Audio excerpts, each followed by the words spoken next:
Bonjour! This lesson is going to be on les pronoms sujets, and it's really quick, and the good thing is the subject pronouns, or pronoms sujets, are very similar to what they are in English. So if you can remember what subject pronouns do in English, they do the same thing in French. Subject pronouns, subject means they are the subject of the sentence, they are the ones performing the main action in the sentence. And pronoun means you are replacing the name of a noun. So if you were talking about your friend Jacqueline and you wouldn't just say her name all the time, sometimes you would say she does this or likes this. So that's an example of a pronoun. So we're going to cover our subject pronouns, and we're going to put them in this table. This table is going to become your best friend. It is going to help you remember a whole lot of stuff in French and organize that information. And if you happen to learn just about any other language, you also organize your conjugations like this, especially any other Romance language like Spanish or Italian. Okay, so let's get started. We'll do with our I. How we say I is je. Okay? Je. And it's very important that you say je and not j'ai, because j'ai means something else. So je. Practice that. Je. Now, I'm putting it in this section of our table. It will always be in this section of our table because it is first person and it is singular. First person, if you in English class are talking about books that are narrated in the first person, those books say I, and they're talking about what I am doing, and it is a limited type of perspective. That's not usually the omniscient narrator, okay? So it's I do this, I like this. Example from pop culture would be Twilight, if you remember that, okay? She's like, I love the vampire, okay? I. It's all about me. That's your first person. I. And that's singular. Now, if you add I plus anything else, anybody else, that suddenly becomes we, nous. Nous. Now, not new, okay? It's not news. It's nous, and it's very low. Ooh, nous. And that sound, we don't often use it like that in English. Ooh. It's not difficult for you to say, but you do need to make some sort of effort because it's not just new. It's not your default English sound. So, nous. That is plural. It's still first person. It has I in it, but it's I plus something else. So if you see me and a friend, moi et mon ami, me and a friend, that's here, I plus something else. That's going to be nous. And you're going to need to know that because you're going to need to pick how to write your verb later on. And if you don't know that me and my friend actually belongs here and not here, then you won't know how to conjugate the verb. So make sure you know who you're talking about. I plus anybody else. Me and my pet dog, okay? Me and your best friend. Me and anything else, okay? It becomes we. Now, second person, usually books aren't narrated in the second person. The only ones are maybe those choose your ending ones. I think R.L. Stein and the Goosebumps had a few of those where you do this and you do that, and then turn to this page if you want to turn here, turn to this page if you want to go down the dark alley, okay? That was narrated in the second person. Very rare for books. But also how you say it is not to. We're not doing tu, which is a different word. We're not doing tu, which is English. We're saying tu. So say E, and you remember where your teeth are, and your tongue is E, and then the only thing you change is you pucker your lips. E does not exist in English, so you need to make some effort to do that. You're going to have to practice. Your brain is going to tell you this isn't a sound. It doesn't mean anything. I don't want to say it. That's the English part of your brain saying that. I don't want to learn this new sound. It's a pretend sound. You need to tell your brain that the weirder it sounds, the closer it probably is to French because it is new. It's okay if it feels weird. That's just your brain saying this doesn't seem like English, which is what's supposed to happen because it's not English. It should not sound like English. So say, okay. So we said I plus something means we, nous. So you plus something is vous. Vous. And that can mean you and as in you guys, y'all. Okay? Vous. So that's you plus someone else. Now, don't misunderstand here. If you say you and me, that suddenly is we, okay? So I plus anything becomes we. But if it's you plus anybody else besides me, then you have you guys. You and your friend. You and my cousin. You and the dog went for a walk, okay? That's you plural. So that's vous, vous. Tu plus something else becomes vous.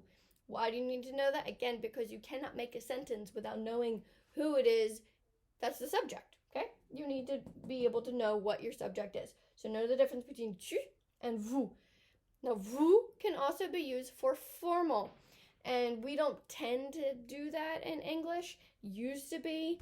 We did have a formal and informal you going on, but now we don't. We just say you. But in French and Spanish and several other languages, you'll have a formal you, which you use for people who are not your friends, people who may be like your boss, a teacher, someone you don't know. Like, oh, you're going to want to go to the vous until someone tells you they can use the tu. You can use the tu with them. Okay. I don't want to offend somebody or act impolite. All right, moving on. We have our third person.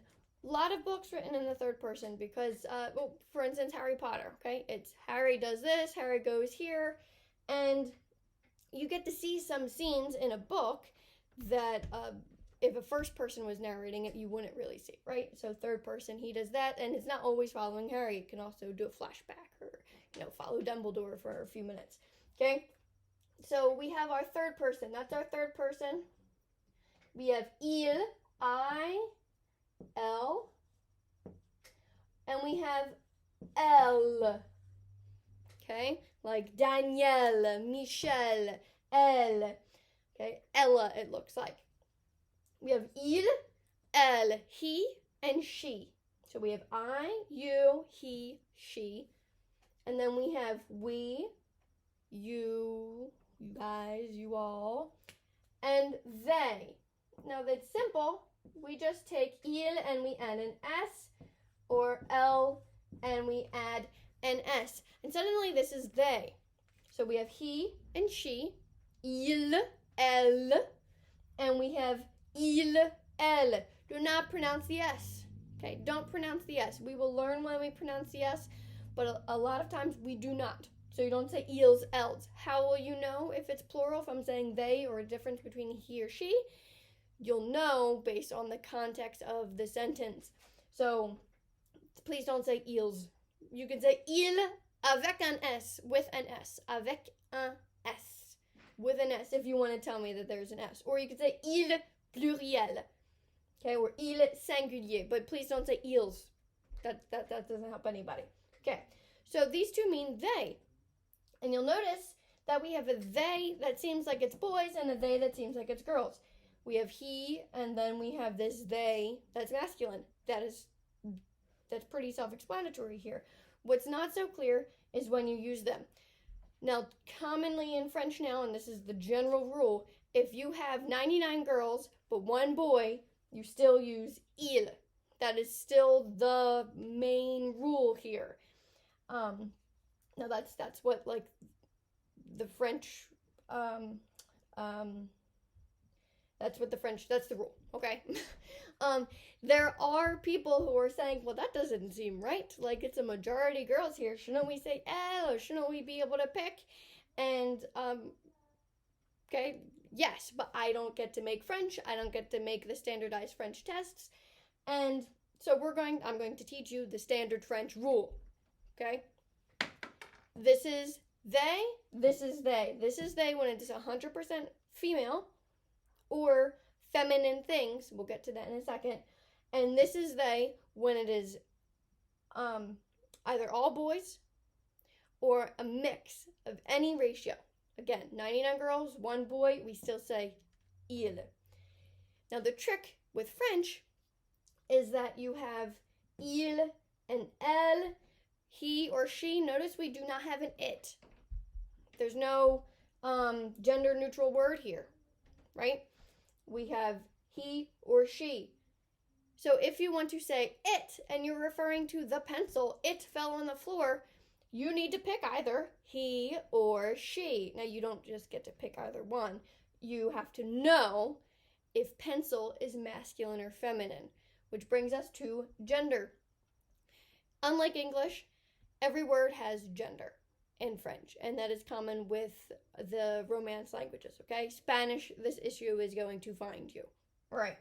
So if you say it fell on the floor, you're going to be saying literally he fell on the floor, referring to the pen, because the pen is masculine. Sounds weird for an English speaker, completely normal for a French speaker. You know the context, you know you're not talking about a person. Okay, and so again, you would say she, the eraser. An eraser is feminine, so you would say she fell on the floor. The eraser fell on the floor. It fell on the floor. So this can mean he or it. This can mean she or it, and that's okay. The last one I'm going to put here, and it goes in this box. I'm running out of room, but it's on. On means one, and that's better for us. For we don't talk like this a lot, even though it is correct in English to speak like this. When we say, for instance, we're talking about driving rules, and I say, when you come to a stop sign, you need to stop. But I'm not really speaking to you. I am speaking in general. I'm giving a general rule. When everyone approaches a stop sign, everyone must stop. That's the rule. We should technically be saying one. When one approaches a stop sign, one should slow to a complete stop. Okay? One. I'm speaking in general. I don't mean anyone in particular. And so that's what we use in French. We say on. So you'll see phrases like, how does one say? Comment dit-on? On. Okay? En français. How does one say this in French? We're not asking how do you say it. I don't really care how you say it. I want to know how it is said. And that's the other way you can think about it. How is it said? What must one do? What do, sometimes we'll say we do. Really in English, we just try to avoid using one as often as possible. It just sounds awkward or like too formal to us now. But it's completely normal in French. You can also, in French, use on to mean we. Informally, you can say, I'm going to use on. So I'm going to say, we're going to go to the park. On va au parc. Now, again, so that would mean we. You're not going to use this type of verb up here, though. So if you use on, you're conjugating it like il and elle. And we'll get into that later, but just on belongs in this spot. It belongs completely in this spot. Okay, so again, we have I, you, he, she, one, and sometimes we, you, plural, they. Okay, we have they masculine and they feminine. Okay, so, and remember, just like we have I plus somebody, anything else equals we, you plus anything else except I equals you all, and he or she plus anything else except, again, I or you equals they. Les pronoms sujets, it is extremely important that you memorize them immediately and that you put them in their correct sections in the box, which will help you for conjugating, making verbs, and making sentences, okay? You must know it. You must know it in this order too. This will help you. It's visual. It's also, it has some, it's visual, but it's also like fact-based and organized. So whether you're a visual person or you're more like that math-oriented person, it's going to help you. So practice writing it here. You can put the numbers if you would like, singular, plural. Those are all different strategies that are going to make this easier later on. Okay? Au revoir.